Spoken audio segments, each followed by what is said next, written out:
Lanjut aktivitas kita setelah balik ke rumah guys. Jadi posisinya ini pagi Jumaat. Kita tengok dulu bahagian depan sudah rapi, sudah kita bersihkan. Lanjut lagi kita membungkuskan sayuran yang sudah diborong sama Bang Wan. Untuk Bang Wan terima kasih banyak. Jadi ceritanya ni kita bungkus ini nanti suami bagikan pas pergi solat Jumaat guys. Karena hari ini kan hari Jumaat.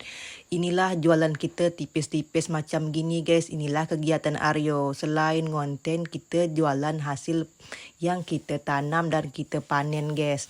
Jadi suami kan dah berangkat solat Jumaat dengan Pak Uda. Aryo lanjut lagi panen. Jadi panen pertama ni kita panenlah jengkol yang tombang. Jadi separuh dia hangus, separuh lagi masih ada guys. Dan sudah habis yang tombang tu lanjut lagi ke pohon kedua. Jadi pohon jengkol Aryo ni guys, alhamdulillah. Lepas raya ni pula guys, buah dia berlubur, berlambak guys. Jadi kita angkut, kita ambil yang rendah dulu. Sebab kalau ngayat kita minta tolong dengan Pak Uda. Kita angkut seraga, sepajak macam gini guys. Kita jual secara online.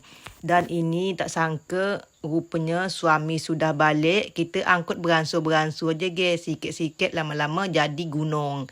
Suami balik, suami ambilkan. Setiap solat Jumaat tadi sayur sudah suami bagikan. Suami pun lanjut main gitar macam gini guys. Dan nanti tu hari Sabtu Aryo panen juga. Tapi di postingan selanjutnya itu sudah diborong sama abang-abang dan akak-akak kita guys.